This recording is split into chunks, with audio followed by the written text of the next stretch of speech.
Reinventing the marriage. My wife and just at the beginning of the divorce process. She told me on March 12th that she was done after 11 years of marriage. None of this made sense. I'm 51, my wife is 44. We have no kids between us, but 6 in total from our first marriages. I put my wife through graduate school. I supported her through internship and her low-paying therapy jobs prior to her getting her full license. In 2019, my wife went to work for a drug rehabilitation center, outpatient. Most of her clients were court-ordered felons. My wife would often share details of her therapy sessions. This one guy, she seemed to have almost a motherly concern for. He's currently 36 years old. He dropped out of school before the 5th grade. He's been in and out of prison his entire adult life. He inevitably always goes back to prison due to his X usage. This guy has full-on mouth and is a member of X, or whatever it's called, when he's in prison. Of all the people for her to choose, what the hell? As I was saying, the divorce didn't make sense. It caught me off guard. We've had a bumpy 18 months. My wife quit her job in 2020 in order to pursue a private practice. The job she quit paid $75,000, plus at least $25 to $30 in benefits. Again, I supported her decision, even though it would mean even more lean times. Since that time, my wife has averaged about $10,000 per year. This marriage only enjoyed a brief period where we were actually financial partners. Since March 12th, we have still been living together. Her 2 adult sons, 20 and 22, plus one of their girlfriends have also been living with me. Nobody helps with the bills. I swear, my wife is trying to drive me to X myself with the financial pressure. I was pressured earlier this year precisely because of the financial pressure. In my darkest hour, I thought my life insurance was the only way to get us out the hole we were in. To exert even more pressure on me, my wife has instructed her adult sons to withhold their rent and bill money. My wife, being a trained mental health professional, knows exactly what she's doing to me. I swear, I'm not crazy. She's a master manipulator and gaslighter. She has stolen my antidepressant and about $200 worth of medical MJ. I take a tincture at nighttime for muscle spasticity, diagnosed with primary progressive MS in 2020. On April 21st, I decided to check her text logs online, since I'm the account holder. Her odd hours are what prompted my suspicion. For the prior few weeks, she'd get home at about 7 p.m., have her FaceTime with her youngest. Her 15-year-old lives with us too. About 9:30, she would leave again and not return until 3 to 5 a.m. Then she'd wake up the next day and do it all again. She showered every time she'd get home. Text logs confirmed my fears. At the time, she has well over 12 texts to this individual between April 5th to 21st. That number is currently over 21 texts. Many of these texts are at all hours of the day, all day, and at least half of the messages are photo, video messages. What the hell do?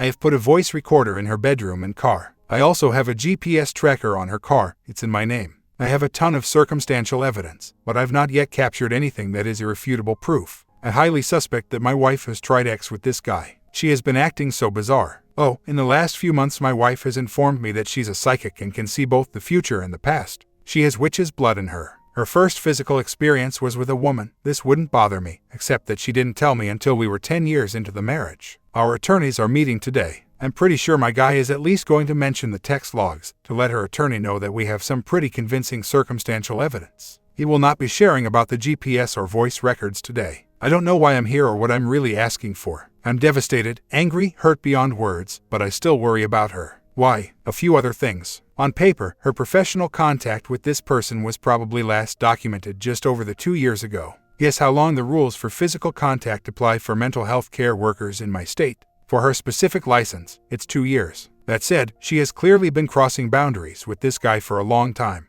I've heard her say I love you to this trash while doing a phone session. She says it's a common thing in the drug rehabilitation world. I heard her say it to other people too. But with this guy, it was a bit different. I begged her to keep better boundaries. She clearly did not. This guy has mail being delivered to my home. His voter registration arrived at my home. He's also told my wife on more than one occasion that he and his associates would take care of anyone who messes with her. I don't mean to be dramatic, but if X is in the picture, I'm legitimately concerned. Right now, she's the sole beneficiary on my life insurance policy. Furthermore, our home, that I put her on the title, in 2020 has gone up exponentially. We probably have $300,000 to $350,000 in equity. I will likely get the first $150K for sure, but it sucks to have to give her a dime. I've lived in the home since 2006. My wife is going to feel the walls cave in around her very shortly, especially after I disclose. She doesn't yet know that I'll get the first $150K from the home sale. It's not a sure thing, but it's almost a sure thing according to my attorney, who is a professor of family law.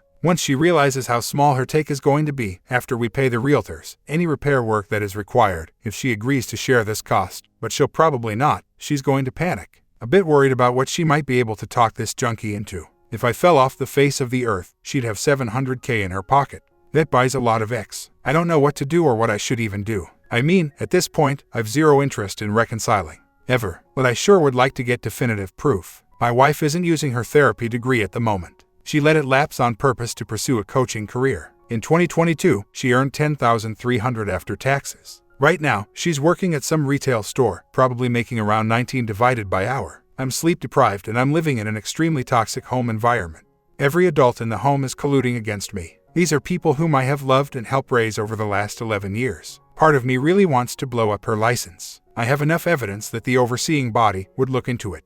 Also, the mailing address thing is completely not appropriate. I don't know if that is something she could lose her license over. Am I being a B? Maybe, I don't care. This woman had everything. She just didn't want to work a regular job, or maybe she's been planning this for a long while. I don't know. She is currently making up ridiculous lies about me. First, she claimed that was emotionally abusive. This whole last year, she has been in denial with regards to our financial stability. I've been begging her to get a job. I work as a software developer, same employer, for 12 years. My type of MS is a bit unusual, in that my mobility is fine, besides some balance issues. Muscle spasticity is probably my biggest physical symptom, and it's mild. My type of MS affects my cognition. All of my lesions and scarring are located on my left temporal lobe, with some spanning out across my brain. 6 months ago, I was due for my infusion and my annual MRI that checks for progression. My brain has physically atrophied on the left side, in a year-over-year comparison. The atrophy has had a measurable effect across most areas of my life. I'm still a decent programmer, but I take longer than I used to and I make more mistakes. I'm learning how to cope and develop skillets to offset my MS as much as possible. But the truth is, my job has a shelf life. I wonder how much my MS has played a role in my wife's decision.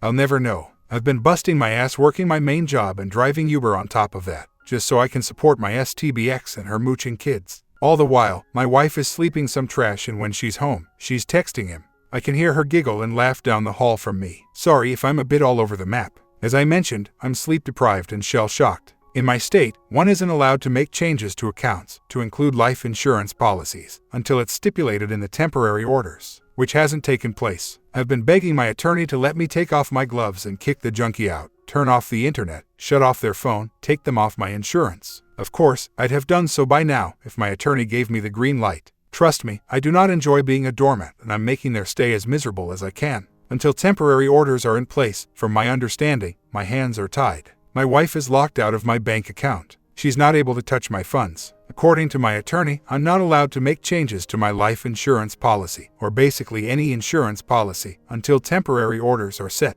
I've no clue why her adult kids are even part of the equation, but this attorney handled my first divorce. He knows what he's doing, and he advised against kicking them off of my phone plan or kicking them out. It's insanely frustrating. I so badly want to take my gloves off. Also, she has one minor child, so that complicates things a bit. He's 15 and a good kid. He's the one I'm most worried about. I have a pen, VAR. I'll start carrying it around. I'm holding on to the mail as evidence. I'll give it to my attorney and let him handle it.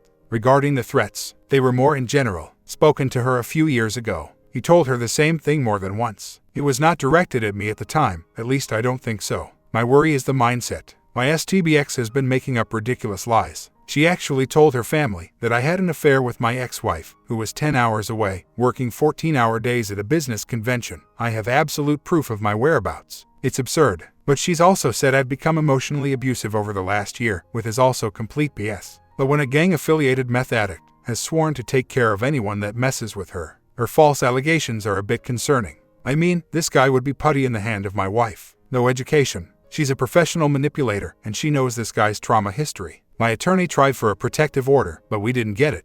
We couldn't prove imminent threat. I will press him tomorrow. Update. Things have progressed. Yesterday, I had a come-to-Jesus discussion with my attorney. I told him that I didn't care what the fallout would be and that I'd be removing the 20 and 22-year-old off of my phone plan, as well as removing the 20-year-old and his vehicle off of my insurance. My attorney pushed back a bit, but I've freaking had it. I'm so mad that he didn't advise me to do this 2 months ago. He said it may bite us a bit down the road, but he felt fairly certain that the judge will assess things differently given the adult children's ages. This should be a yes or no issue in my mind, and I've been led to believe that I had no recourse. I may need a different attorney. This guy is a professor of family law at a well-known university. He also handed my ex's attorney his own ass during my first divorce. I just don't know if my case is so sordid that he's in unknown territory. I had an almost spiritual experience with my mouse yesterday. I pulled up my Verizon account and navigated to adult number one's device. Clicking on the suspend service link was the most divine mouse click of my life. I was grimacing ear to ear. Then, as soon as I did this, my phone started blowing up. My STBX was insanely angry. She hates when things don't go her way. After making a few comments on how illegal it was for me to turn off their phones, I told her that her concern was noted and I don't care. We will see what the judge has to say her. Yes, we will me. Want to know the really odd thing? Gee, they were all pleading poverty, but damn, did they move quickly to set up new lines of service. They had to go to 3 different malls. I suspect because STBX's credit is so bad. Welcome to reality. She still has no freaking clue that I know about her meth-addicted junkie boyfriend. I have her on record saying approximately when she first was physical with this guy. I also have her on record implying that the emotional aspect has been going on for a long time. That part gutted me, the emotional aspect. The fact that she was having secret conversations with this jerk while I was working my ass off, despite my health issues, is very difficult for me to wrap my head around.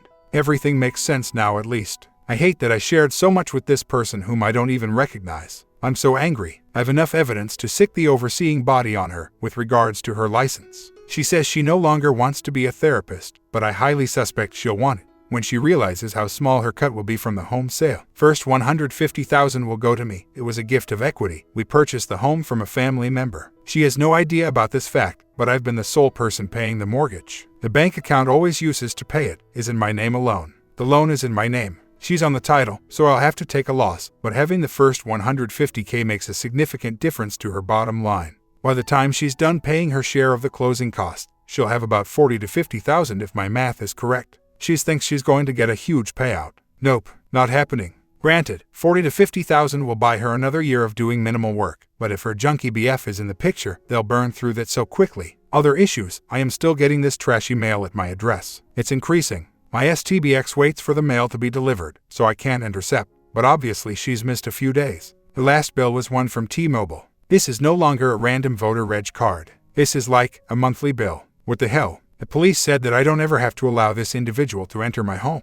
I'm a bit worried what may happen if he does. The whole thing is alarming. Last thing for now, the 19-year-old girlfriend cannot be removed from my home. The police won't touch it. Even though I have video proof of her smoking in my garage and even though I've had meds stolen from my room. I told them that they were certain to find MJ and possibly meth, but they said that they couldn't even search my stepson's room. That makes no sense to me. It's my home, not his. Anyway, these guys are dug in like ticks, trying to wear me down and demoralize me. They have no idea about the crap storm that's about to hit them. Oh, I almost forgot. My attorney says that we can also get her for neglect. She's been a terrible mom to her kids. I've done my best with them, but there is only so much that I can do. The 15-year-old has not been to school since before the 6th grade. He literally does nothing but play video games. Her excuse is because she thinks he's on the autism spectrum, and school makes him anxious. My biological son is on the spectrum as well, high functioning, barely noticeable. He loathes school due to social anxiety. Did I pull him and allow him to stay home? Hell no. Pushing him back then is the sole reason why he's so well adjusted now. STBX is the laziest person I've ever known.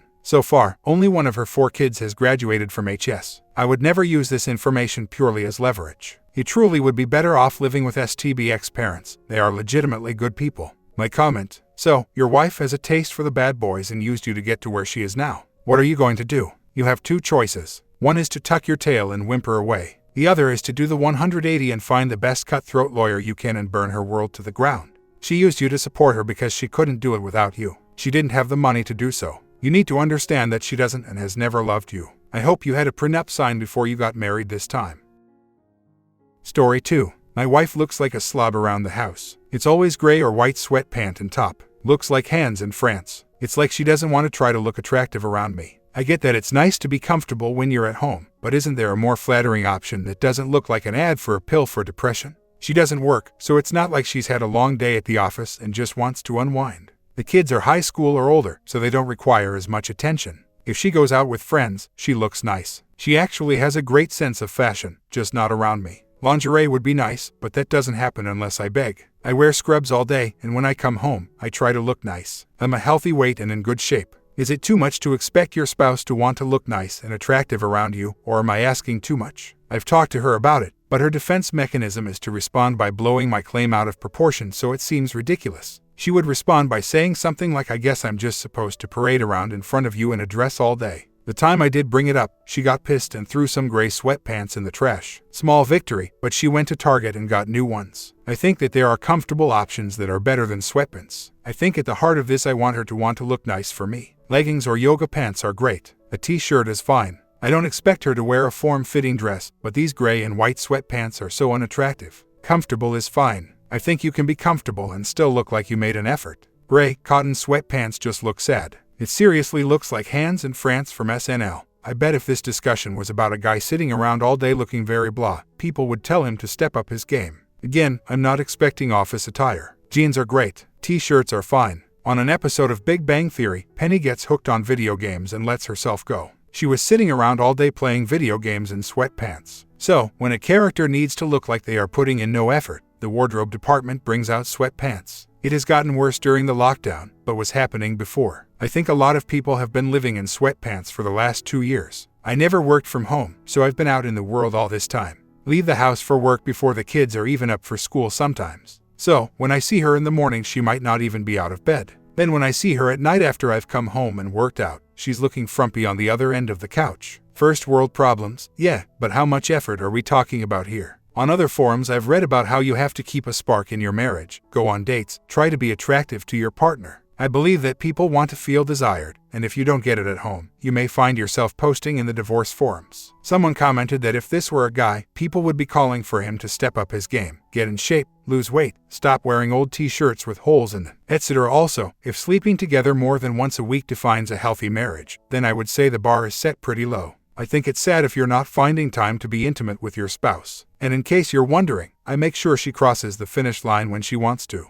Dolled up and formal is just on special occasions. She has a closet full of great outfits, she just doesn't wear them at home much. So, a lot of the time I see her she looks frumpy, and I hate that the beautiful woman I married looks like a commercial for depression meds. Our dates, let's see, lunch every Friday. Dinner out not every week, but most weeks. I can damn cook, so most Saturday nights I cook a meal for us. She gets flower arrangements on a regular basis, just not usually on the day you're supposed to give them. A few months ago, I hand-wrote a letter telling her what an amazing person she is, and all the things about her that I love about her after 20+ years. I put it in her car so it would surprise her. Sometimes when she is in the shower, I'll throw a towel in the dryer so it will be warm when she gets out. I'll occasionally go on walks to get exercise, but I prefer other types of exercise, so that's not a weekly thing. Sometimes I go out and get her a really nice breakfast on weekends. I mean, these aren't all date activities, but I try to be considerate and do nice things for her. I'm the jerk in this situation. People have no idea how I treat her, none. Zero. She gets treated like a queen.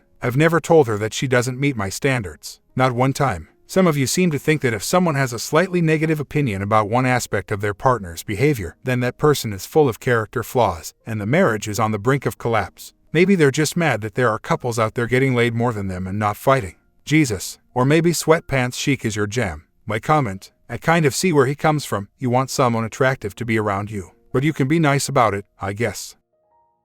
Story 3. I would like to get some opinions. My wife and I have been married for 19 years and things have been good for the most part. I have never had concerns about how she interacts with other people. However, about 2 years ago, she went to a funeral of her friend's father. At that time, she had not talked about her friend much at all. I guess they started communicating again after the service on Facebook and by text. It did not bother me at first, as we both have friends of the opposite gender that we both talk to on occasion. I noticed a while back that she was mentioning him more and more. He has the same name as her former boss, and I first thought that is who she was talking about. She does have reason to talk to him on occasion, and he sometimes stops by the office now that he is retired. She would mention things like TV show recommendations, opinions on sports teams and such. Then when she was wanting to watch one of those series, which is not the type of show she usually likes, I told her I thought it was strange that her former boss liked that show, not something I would see him watching either, and she mentioned that it was her old friend. A couple weeks back, while we were talking about some friends who are getting a divorce, she said something about her friend not having much of a physical life because his wife is having female issues. I told her that I did not think it was appropriate for her to be talking to any other guy about their physical life. She claims that she was only giving him advice. We got in an argument and talked about emotional affairs. She got very mad if I suggested that. We agree that she can be friends with him, but she would limit what they talk about. We also agree that she would text me when she was bored at work instead. She had some BS reasons why she does not text me, like might be driving, busy at work, or sleeping if on a day off. On Friday, I had the day off work. Our physical life has been slow lately, with about once a month if I am lucky. So, I told her into taking a long lunch and coming home so we could have the house to ourselves and celebrate Valentine's Day late. That morning, I told her I felt we needed to connect and asked her to text me if she was bored, as I would not be driving or taking a nap, not something I do usually anyway. When she got home, I had roses around our room and some laying on the bed. We had what I thought was a very romantic and nice afternoon before she went back to work. That afternoon, we exchanged 5 texts about how nice it was and other things. Later, I was paying our phone bill and was looking at our family's data usage. I never have looked at texts before, but noticed that she had around 2,000 texts for the month, while our son and I had under 500, and our teen daughter, who texts all the time, had 12. So, I filtered to only show her number, and it only showed the text logs for 10 texts per page. The first 10 pages were all texts between her and her friend on Friday after our time together. There were over 100 texts between them. I then noticed that she had a few texts with him every day, including Valentine's Day. Sometimes just a few, sometimes over 100, all while she is at work. To see all the texts and count them, I downloaded the spreadsheet from Verizon. I minimized the spreadsheet but left it open because I was going to talk to her when she was feeling better, had a headache all day. When I was getting dinner for me and my son, my wife got on my computer for a good reason and saw her call logs. Now, she is accusing me of spying on her, making a spreadsheet of who she texts, obsessing, and looking for reasons to cause a problem. I have not seen the text, but she claims it was all discussing the documentary that just came out. I found it strange that she was watching it to begin with, and they were talking about a podcast that I had only heard her mention, and also found it strange. She says they were not talking about bonding, but it was more the politics involved, and her friend said some disgusting things about women's rights that she needed to correct. Keep in mind, this was over 100 texts between them. I say discussing those documentaries is crossing the line, and 100 texts are completely inappropriate.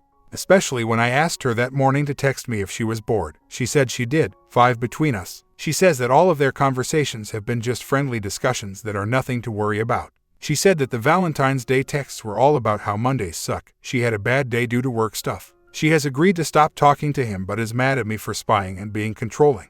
Was I wrong for looking at our phone records? Is she being inappropriate? She has agreed to not contact him again. We are also shopping for counseling. We argued a good amount and have been cold all day. I agree that there was probably more than friendship in the past, regardless of what she says. I doubt anything physical has happened due to distance and time. But I also did not think there was this much going on. Don't have time tonight to give more of an update, but we'll try tomorrow. We have tried to communicate a little today, but I had to stop. I told her that it is hurting me, and her reply is that it hurts worse to be wrongly accused. She will not admit that they crossed any lines and wants me to believe that I would not mind the texts, even though she deleted them. I found the OMW on Facebook and am working on a message to her. Don't know if she will get the message since we are not friends. I will send it without my wife knowing. I have an idea on how I might be able to recover the text since we have the same phone model, and will try when I have a chance. Questions about the boss are going down a wrong path. He is retired but still invested and stops by mainly to talk to the new boss. I have no concerns. The only thing they have in common is the name. My comment: tell your wife that you want to believe she hasn't done anything inappropriate. But if she looked at it from your perspective, she would see that every one of her actions is exactly what a guilty person would do. Tell her you are clearly justified to be concerned, and her anger toward you makes her look guilty. Ask her point blank if she is 100% committed to your marriage or not.